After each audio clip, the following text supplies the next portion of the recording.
آ گئے السلام علیکم حضرت، ایک سوال پوچھنا تھا آپ سے. جیسے ہاں جی، ویڈیو بنا رہا ہوں تھوڑی سی. تشریف رکھیے. کہ حضرت اصل میں سوال یہ پوچھنا ہے کہ آج محرم کی 9 تاریخ، کل 10 محرم ہے، تو لوگ کچھ تعزیے کے لیے پیسہ اگاتے ہیں، اکٹھا کرتے ہیں، کچھ کھانے کے لیے بولتے ہیں، کچھ تعزیے وغیرہ نکالنے کے لیے. تو یہ شریعت کی روشنی میں اس پر تھوڑی سی روشنی ڈال دیں تاکہ لوگوں کو حقیقت سے روشناس ہو جائے، روشناس کرا دیں، حقیقت معلوم ہو جائے. اصل وجہ کیا ہے کہ تعزیے وغیرہ یہ سب چیزیں کہ شریعت کی نظر میں کیسے ہیں؟ جی بات دراصل یہ ہے کہ تھوڑی سی وہ سارے بیان علماء کے اس پر آ چکے ہیں جی، اور بتا بھی رہے ہیں، علماء سمجھا بھی رہے ہیں.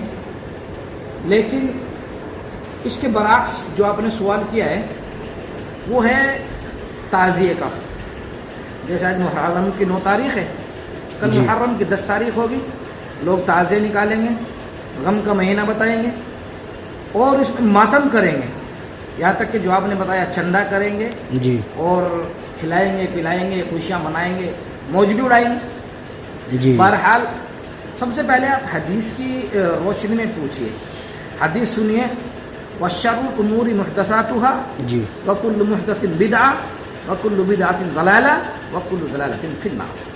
جی بے شک. یہ یعنی کہ دین کے اندر ہر نئی بات کا پیدا کرنا ایک بدعت ہے، اور ہر بدعت گمراہی ہے، اور ہر گمراہی وہ جہنم کی طرف لے جانے والی ہے. تو اس میں آپ یہ چیز دیکھیے کہ جو عبادت کی چیز ہوتی ہے، جیسے نماز عبادت ہے، اور عبادت کی ہر جز عبادت ہوتا ہے. نماز کا جز کیا ہے؟ وضو کرنا ہے، عبادت ہے کہ نہیں ہے؟ جی بے شک. جی. روزہ ہے، روزہ عبادت ہے. روزے کا جز کیا ہے؟ سحری کرنا ہے، افطار کرنا ہے، جی. عبادت ہے کہ نہیں ہے؟ بے شک. ٹھیک اسی طریقے سے میں آپ سے معلوم کرنا چاہتا ہوں کہ یہ مجھے بتاؤ، کیا یہ تازے نکالنا کوئی عبادت ہے؟ جی نہیں. یہ گھوڑے تانگے چلانا کوئی عبادت ہے؟ یہ کچھ عبادت نہیں ہے. ان کو کون سا جز عبادت ہے مجھے بتاؤ تو صحیح. اس لیے حدیث میں جو بتایا نا تو گمراہی ہے.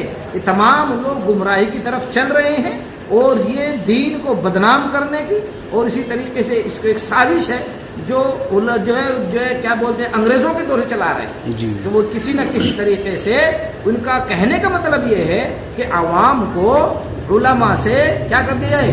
الگ کر دیا، کاٹ دیا جائے. عوام کا تعلق علماء سے ختم کر دیا جائے. جی. اسی لیے ہر طریقے سے ویڈیو وغیرہ وغیرہ تمام چیزیں چل رہی ہیں، اور وہ عوام کا تعلق جو ہے، عوام علماء سے تعلق ختم کرتے جا رہے ہیں. اس لیے ہمارے سماج کے اندر یا معاشرے کے اندر جو بگاڑ پیدا ہو رہا ہے صرف اسی بنا پر ہو رہا ہے کہ جو علماء سے کوئی تعلق نہیں ہے، اور جب علماء سے تعلق نہیں ہے تو اپنے آپ سے وہ اس چیز کو لے کر کے چل رہے ہیں کہ ایسا کرنا ہے ویسا کرنا ہے. اس لیے کہہ رہے ہیں کہ محرم کا مہینہ یا غم کا مہینہ ہے. یہ کوئی غم کا مہینہ نہیں ہے. بہرحال جو اصل شے ہے وہ یہ اصل چیز ہے وہ یہ ہے کہ اللہ کے نبی سرکار دو عالم صلی اللہ علیہ وسلم کو بتلایا گیا کہ ہم اس روزے کو رکھتے تھے جس کو عاشورہ کا روزہ کہتے ہیں، کہ عاشورے کا روزہ رمضان کے روزے فرض ہونے سے پہلے فرض تھا. جی. لیکن جب رمضان کے روزے فرض ہو گئے تو عاشورے کے روزے کی جو ہے فرضیت ختم ہو گئی. لیکن پھر بھی کچھ لوگ رکھتے رہے. اللہ کے نبی نے فرمایا تم کیا کر رہے ہو؟ کہ جی ہم روزہ رکھتے ہیں، یہ عاشورے کا روزہ. پھر اللہ کے نبی نے فرمایا ٹھیک ہے رکھو. اور اللہ کے نبی نے یوں بھی ارشاد فرمایا میں اگر آئندہ سال زندہ رہا تو میں بھی تمہارے ساتھ روزہ رکھوں گا. فرمایا کہ ایک روزے کے ساتھ ایک روزہ اور ملا لو. کیوں؟ من تشبہ بقوم فہو منہم، کہ یہ شیعہ لوگ ہیں یہ ایک روزہ رکھ رہے ہیں، یہ دوسرے لوگ ہیں وہ روزہ رکھ رہے ہیں، اس لیے آپ کی مناسبت ان سے نہ ہو جائے. اس لیے فرمایا کہ تم ایک روزے کے ساتھ ایک روزہ اور ملا لو. اگر آپ نے 9 تاریخ کا روزہ رکھا ہے تو 10 کا بھی رکھو، یا 10 کا اور 11 کا رکھ لو. بہرحال یہ طریقہ بہتر ہے. لیکن نہ کوئی غمی کا سال ہے، کوئی آدمی چاہنے لگے کہ میں کالے کپڑے پہن کر کے نکلوں. اگر آپ نے کالے کپڑے پہن لیے اس نیت سے کہ یہ جو ہے سنت ہے تو بدعت ہو جائے گی. جی جی یہ بھی بہت زیادہ چلتا ہے جی، کالے کپڑے وغیرہ پہنتے ہیں. ہاں جو بلیک کپڑے یہ کالے کپڑے پہن کے نکل رہے ہیں نا تو یہ کیا کریں، بالکل بدعت ہے. ہاں اگر کسی کے ویسے ہی کالے کپڑے ہیں وہ پہن لیا اس نے، علماء فرماتے ہیں کہ اس کو بھی چاہیے کہ وہ بھی نہ پہنے. تاکہ مشابہت نہ ہو جائے. خاص محرم کے دن کسی کے پاس کپڑے ہیں جی کوئی مشابہت نہ کرے کہ نہ کوئی اس میں محرم کی کوئی وہ ہے, بس صرف اتنی فضیلت ہے کہ اس میں حضرت امام حسین رضی اللہ تعالیٰ عنہ کی شہادت ہوئی ہے, اور اس میں ہمیں چاہیے کہ ان کے لیے زیادہ سے زیادہ دعا کریں, اور تمام امت مسلمہ کے لیے دعا کریں, اپنی مساجد مکاتب کی دعا کریں, تمام امت مسلمین ہماری ماں بہنوں کی عزت کی آبرو کی حفاظت کے لیے دعا کریں, اور اپنی حفاظت کا سامان کریں, اور اللہ سے اپنا تعلق مضبوط بنا لیں.